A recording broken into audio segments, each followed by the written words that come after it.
Hey, what's up, everybody? I'm Amobi Okugo, host of Money Talks, a new podcast from a frugal athlete in partnership with Billion or Bust Media. Money Talks explores the world of business behind professional athletes. I speak with financial advisors, business managers, marketing and PR professionals who specialize in running the business of being a pro athlete. Tune into Money Talks on Apple, Spotify, or wherever you get your podcasts. You can also find new episodes on billionourbustmedia.com and afrugalathlete.com. Again, billionourbustmedia.com or afrugalathlete.com.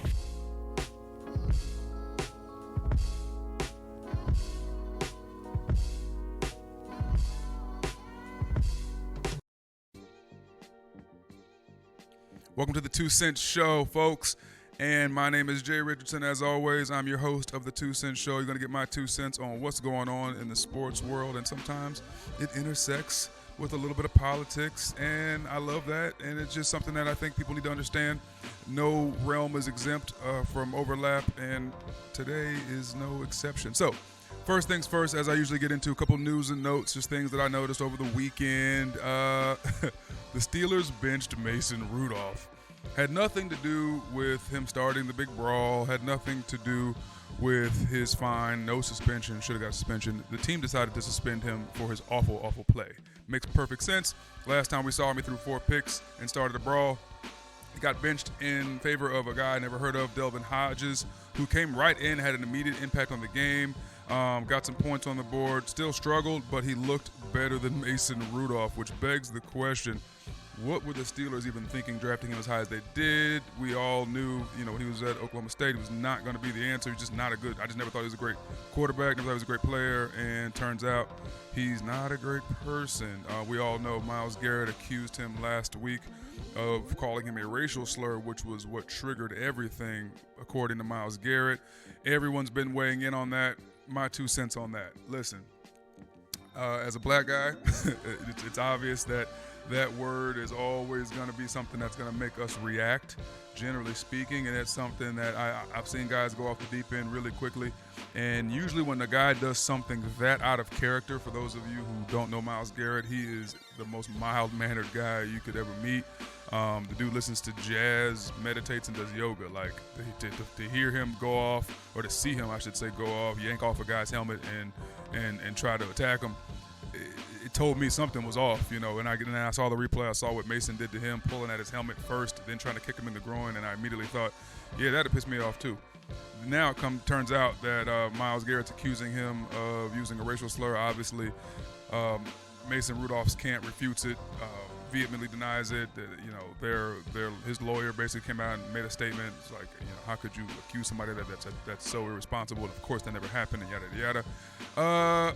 I don't know. It took a little while for it to come out, which makes me hesitate to believe it right away. Usually when these things happen, someone else hears it. It's not just one guy hearing it. But I've been on a football field before. I was starting on the defensive line as a rookie next to Warren Sapp, Hall of Fame defensive tackle. And I remember we were playing Tampa Bay. He was back playing his old team, and I just remember in the middle of the play, he lost his shit and just started getting into it with offensive linemen, threw punches. He got thrown out of the game before halftime. I get into the locker room at halftime, like, yo, what happened? He's like, he called me an N-word, yada, yada, yada. And I'm like, whoa. Like, I didn't hear it. Tommy didn't hear it, Tommy Kelly, Derek Burton, none of us heard it. But if he says it happened, we believe him. The point is, that wasn't absolutely out of characteristic for Sapp. Now, he was a little unhinged most of the time on a normal day. So, who's to say what actually happened with this Myles Garrett thing? Like I said, this is kind of uncharacteristic of him. So that one made me want to believe him. At the same time, I feel like it coming out so late and no one talking about it beforehand makes me think that, I don't know, it could be doubtful. Bottom line is, for future reference, if somebody calls you that word during a game, you got to let people know right away. It can't be something that 5-6 days later, then you bring up, this is why I went off the deep end. Otherwise, it's going to be hard to believe. Either way, I still thought Mason Rudolph should have at least got one game, considering that everyone involved in that fight got suspended for at least one game, except for the guy that actually started it, which is just strange, and the NFL will always get it wrong. It's just how it goes at the NFL. Moving on, Lamar Jackson absolutely destroyed the LA Rams, a historic ass whooping. You a serious young quarterback when you go to the returning NFC champs and you crack open a can of legendary ass whooping, and 5 touchdowns. He did it with his legs, did it with his arm. He leads the league in passing touchdowns. Just so everyone knows, with the guy who's ran the ball as much as he has, who has as many rushing yards, that's never been done before. So he's obviously an MVP candidate, and it's hard for me to argue that it shouldn't be given to him this year because he's earned it. Also, his offensive line is fantastic. Mark Ingram, my former teammate with the New Orleans Saints in 2013, has been playing fantastic. I could always see it at practice. Like, man, this kid is like, just a couple steps away from being a really great running back. He just needs to get a little bit more understanding of the game, keep working on his lateral quickness. He's strong. He runs powerful. Their O-line looks powerful. It's really, really cool to see. They had some nice additions, youngsters, Hollywood Brown and those guys who were fast. And the Ravens look like the best team in football. Everyone can keep talking about the Patriots. They keep talking about, the Niners. And I get it. The Niners defense is strong. And Jimmy G, been playing a little bit better. But I truly, when I watch the film and I see the Ravens in action, I think, I'm not sure who can beat these guys. The defense is rock solid. The offensive line is unbelievable. The receivers are more than good enough, and the quarterback is otherworldly as an athlete. So there's just so much to deal with when you play them, and no team's been able to answer it, and they've been destroying people. So that was really cool to see. Shout out to Lamar Jackson, man. They called you a running back, and now they're about to call you MVP. Unbelievable. Derrick Henry had another enormous 70-yard run against the Jags. I don't know what it is about him and the Jags. Every time he plays them, he tears right through them for at least a couple big runs. I don't know if it's personal or if they were in position to draft him and didn't, but something happened. And he took that very, very personally. And every time he plays them, it's like he's really literally trying to crush and destroy them. It's kind of unbelievable to watch, and he did it again this past week. Not tons of NBA news. Carmelo dropped 25 the other night and looked like his old self, and I like seeing the resurgence of guys who, in the golden years of basketball, as far as me watching, were prominent figures like a Carmelo. It's just cool to see him back in the league doing his thing, and week after week slowly getting his legs back and getting it better. So shout out to him, even though we discussed it before, but it's just nice to see his continued evolution, or I guess, just him being able to continue his career. Now, lead story for the day, and something I'm going to talk about later on ABC 6 here in Columbus, because I just think it's a really interesting story, and it's also a story that is more common than I think people realize, and it's something that it affects athletes across the gamut, not just football players. It affects NBA players. You'll hear Kevin Love talk about some of these issues, and you'll hear people in different sports talk about these issues. But in the tough man sport of football, it's rare that you see a guy open up about issues with anxiety and mental health. Last week, Brandon Brooks, all-pro guard, right? He's the right guard for the Philadelphia Eagles. He's an all-pro. The Eagles lost to the Seahawks, and one of the reasons I believe is because Brandon Brooks had to leave the game. He had to make an early exit from the game. He didn't have an injury. What he had was a panic attack, a full-blown panic attack, and your Pro Bowl right guard has to leave the game. And here's the thing. This has happened before, but it wasn't called a panic attack. Guys have claimed injury, or guys have claimed, they felt concussed or sick or something like that. But it's happened before. He's the first guy to just flat out say, look, I started to freak out a little bit. I had a panic attack. He's 30 years old. He's battled anxiety for his entire NFL career. Monday morning, he basically told Coach Doug Peterson, this was why it happened. This is what I was going through. And I kind of got to give him, a big shout out, because he addressed it. He discussed it. He didn't shy away from it. He didn't play the tough guy role in front of the cameras. He just said, look, I woke up in the morning throwing up like I usually do before games, but this time it was worse. Sweaty palms. He couldn't breathe, he said. He was hyperventilating. They asked him, did some of the issue, did his new contract, I guess, affect him in any way? He said, absolutely. He's a guy who holds himself to a very high standard. He goes hard every play. He's a fantastic guard, obviously. Made the Pro Bowl a couple times. But what he was basically saying was, when you get 4-year, $54 million deal, that comes with something called pressure.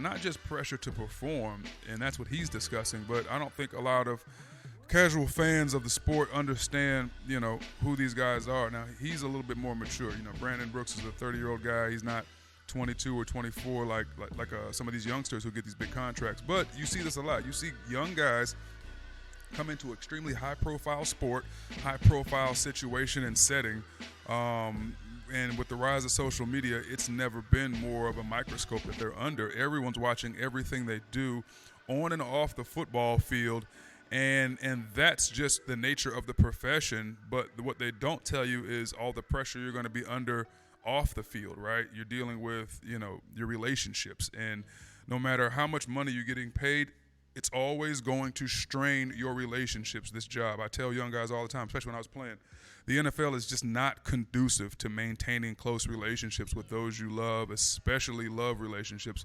because it can be so stressful on your schedule, stressful on your body, stressful on your psyche. And when you're constantly on guard, and when I say on guard, I mean when you walk into the building of an NFL facility, and I bet you the NBA or NHL is very similar, but the NFL, because of the nature of the sport, the physicality, the lack of guaranteed contracts, the cutthroat mentality of the front office and executives, you always have your guard up. Like, you walk in and you just know, nothing's guaranteed. I got to fight every day. And at the end of the day, you're the only person in the building that has your back. You and your agent. Sometimes not even your agent, because your agent might be pitching a guy that looks just like you to another team and not pitching you when you're a free agent. That's the reality of it. So you really are your own best friend, and you are, team you, and it's just you. And that is overwhelming for a youngster. I don't think anyone realizes that. So then you take that and you add a big contract. You add $30-40 million to it, and everyone goes, "Oh, you should be good. He's rich, he's fine." It's like, you don't understand what these kids going through. I don't know that the average, 24-year-old out there is equipped to handle that amount of pressure.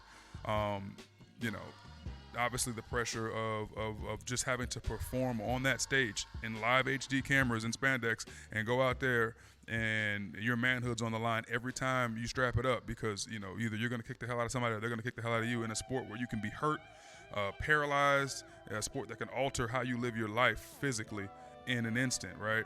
All of that. And then, oh, by the way, you're going to have relatives, you're going to have close friends, wife, girlfriend, who are going to be depending on you for things, not just financial things, but they still are going to depend on you, for normal human interactions. And that's not something you're always equipped to give them, because you're so busy building this wall around yourself and protecting yourself while you're in that building, that once you exit that building, it's hard to break that wall back down and let those you love in. It really, really is. So everything becomes surface. Everything becomes, just, hey, what's going on? And you keep it moving, and you try to, give when you can. And a lot of guys are supporting their entire families.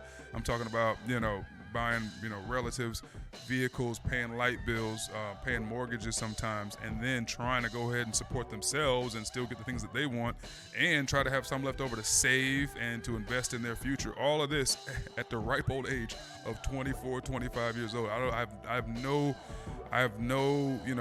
doubt that most human beings would struggle with this. I know, 40-year-old guys that would struggle with this level of responsibility, and we're heaping it on kids, right? I mean, essentially, the 24, 25-year-old dudes who are trying to juggle this, and, just to sprinkle this into the demographic, because it's the reality of it is most of them didn't grow up with fathers in their homes. So now you got a bunch of guys from single-parent homes who've never had that kind of leadership in their household, or anyone to instruct them on how to manage and handle money. And this is one of the reasons why a lot of them get taken advantage of, because there's just too much on their plate. So all of that, and then you add in the potential for anxiety issues and mental illness, and you have a cocktail that results in this fella being so panicked before a football game that right when the game started, I don't know, was it the first quarter, almost a quarter in, he had to leave. He just couldn't breathe. He couldn't deal. And I think this is something that the NFL is going to have to address. And when I say address, he talks about in his post-game interview about his talks with his therapist, and just how the pressure of the contract and and having to live up to it and always wanting to be the best he can be, and he's kind of a perfectionist. He seems like one of these A-types that just wants to get it all right, and it was just too much on his head. And I feel for the young brother, because I get having a lot on your plate, and I didn't have $50 million to deal with. I couldn't imagine, the kind of pressure that is for a young man. But also when you have on top of that, your anxiety issues that you've dealt with, whether or not he's being medicated for it. The NFL is very strict on what you can put in your body. So a lot of the things that the average person would take to medicate for something like an anxiety issue, including CBD and THC, which many use for anxiety and calming of the nerves, he's not allowed to deal with. He's not allowed to use. And prescription drugs have their own side effects. So I can imagine what he's going through, and I think that's something that the NFL needs to address. And the NFL has discussed openly about rolling back some of their restrictions on what players can put in their body, particularly when it comes to THC and CBD. And I think they'd probably start with CBD and then move into THC maybe one day if it ever becomes federally legal. But until then, you'll see guys dealing with things like this. Gronkowski talked about possibly returning to the NFL if they were to allow CBD to be used, and I don't know why the NFL wouldn't. I mean, if you're going to allow tobacco and alcohol to be used, but you want to allow something that actually can help someone, I think that's insane. So that's the system, and we all know the real reasons why those things are the way they are. What they can do in the meantime, though, is I think every team needs to take it on themselves. Every front office, every organization, franchise should have some sort of mental health station in the building. They should have a whole support staff. They need to allocate resources to having a complete support staff, and their only job is to help the players with their mental health, their mental condition, and maintaining a healthy mental state. And I think that is every bit as important as their bodies. If every team, and this is true, every team has a full medical staff, right? A full training staff to keep their bodies in line.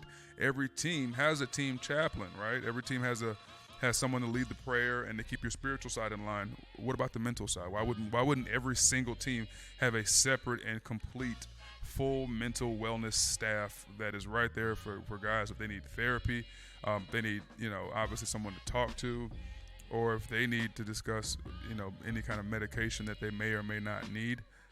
That's something that every team should be serious about, and that's something that every team should have already on staff. It shouldn't be something that anyone has to advocate for. That should be a normal, just routine thing that's provided as a service to all of the employees for any NFL franchise organization. That's something I truly believe. You see so many instances, especially in the NFL, of guys who really truly look like, man, that guy could probably use someone to talk to. You don't think Antonio Brown maybe could have used the help of this kind of staff before he sabotaged his career? And I think he'll be back next season. But he worked overtime to sabotage it. You don't think maybe Aaron Hernandez, way before things went haywire in his career and he ended up in jail for murder, could have maybe used someone to talk to?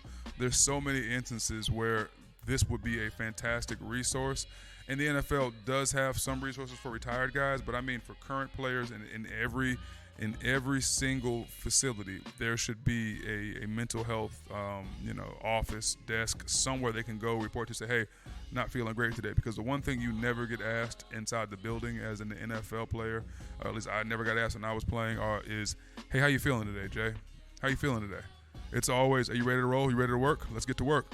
Or it's any kind of football discussion, which I get. And listen, they don't, the coaches there, they don't get paid to ask us how we're feeling. They get paid to teach us how to play the game. I respect and understand that. But that's why I think every ownership team in the NFL, every ownership group should put together a staff for every franchise to have in the building to help players with this. I just think it would make all of the difference, and it's something that I think every player needs access to during and post-career. So that's just something that, I'm decently passionate about because I understand what some of these guys are going through. Now, moving forward, before I get out of here, there's just one thing I absolutely have to mention, and that is my Buckeyes. According to the latest college football playoff committee poll or they release the standings, and Ohio State has jumped LSU, and we are now number one in the country. They're playing double dutch with the 1 and the 2. They just hop back and forth. I don't know what the criteria is. Now it's the eyeball test. Listen, this is interesting to me only because, we all know the rankings right this second do not matter because no conference championship games have been played. So LSU, Georgia, they're going to have to play. Ohio State's going to end up playing, I'm assuming Minnesota or somebody from the Big Ten West, and that's whatever. It won't matter. We got to beat Michigan first this week. The Michigan game is going to be a hell of a football game, and I still think Ohio State should win by 2 scores, but we all know how competitive this game could get in a hurry. But I will say this, to bump us up over LSU because of, I guess, LSU didn't play anybody. And when I say they didn't play anybody, I mean I've never heard of the team they played because the SEC always plays these cupcakes in the middle of November. It always baffles me that they do this and then expect for the committee to show them love. It just doesn't make any sense. But whatever. Point is, Ohio State beat Penn State, another top 10 ranked opponent. That's another big top 10 win under Ohio State's belt. So I think Ohio State's beaten like 3 teams who were, at the time they played them, ranked in the top 10. And people need to respect that. They're not respecting that. I don't like that. So put some respect on my squad's name. And I like that at least it's getting respected that this team is very well balanced because Chase Young is back. He's back in the Heisman discussions as he should be. I saw Desmond Howard today on Get Up on ESPN essentially say, he missed 2 games. He shouldn't be in the discussions. The Honey Badger years ago got suspended for, had a suspension, and he was taken out of the Heisman talk, and he was more – Desmond Howard literally said he was a more impactful player than Chase Young, which I thought was just a pure Michigan guy hating on Ohio State. And he was completely biased, and that was really annoying to listen to. Desmond, for real, like I would love to see you and square up for saying that. Don't you ever disrespect Chase like that. Kid's the best player in college football, and I don't know, he might be the best collegiate player this past decade. I never seen anything like him, so I don't want to hear anything like that. The dude dominates entire football games. He did it last week against Penn State to the tune of 9 tackles, 3 sacks, 4 for loss. Like, stop it. Anywho, yes, that's probably a huge reason why Ohio State got bumped up to number 1 spot is because they have the number 1 player in the entire collegiate world. Excited about that, though, and I think how the playoffs is going to play out is Ohio State, I believe, will end up, when it's all said and done, at the 2 spot. I think LSU will win the SEC championship. Ohio State will win the Big Ten championship, but I think the SEC championship, the committee will say will hold more weight, which would bump LSU to number 2, would keep number 1, would keep Ohio State at number 2. After that, Clemson will be ACC champs. They'll have to be number 3, and then someone's going to pitch a fit and make a case to put Alabama at 4. You just know they are. Even, Alabama, they let's say they went out and beat Auburn, don't play in the SEC championship. They're going to fight and kick and scream. You just know they are to get them in. And Pac-12, I don't care how well, Oregon or Utah, whoever does, they're not, I don't think they're on that level. So I think by default, Alabama might find a way to sneak back into it. And I'm okay with that because what that would do was match up LSU and Alabama for a big rematch. Everyone's going to want to see that. And Ohio State gets Clemson, that 2 versus 3. And that's what I really want. I want to see OSU and Clemson because the last time they faced off, I didn't like how the things ended. And right now, Clemson looks vulnerable to me. They look like they're just not as good as people think they are. And I want to see it. Which would naturally set up, I think in the end, LSU would beat Bama, Ohio State would beat Clemson, and then you have the game we all want to see, Joe Burrow versus old school down in the Big Easy in New Orleans. Man, listen, that's going to be so wild, and that is my prediction, and that is all the time we have today for the show. I want to thank you guys for listening. Please continue to like, subscribe, share. This is getting good. We're going to take some time in December, take a little bit of break. We're going to streamline some of this content, and we're going to have some more interviews for you guys, and we're going to get really in depth on a good handful of topics, and it's going to be interesting. I think it's going to get really, really good, and I hope you guys enjoy it. And if you aren't or are, please DM me. I love the ideas for topics and directions and just, questions. I'm always around to answer questions. Obviously on Twitter, it's at jrichardson99. You can go to the at 2 Cent Show on IG or myself, Mr. Richardson. Find your boy and we can talk it out. Until next time, have a good day, folks.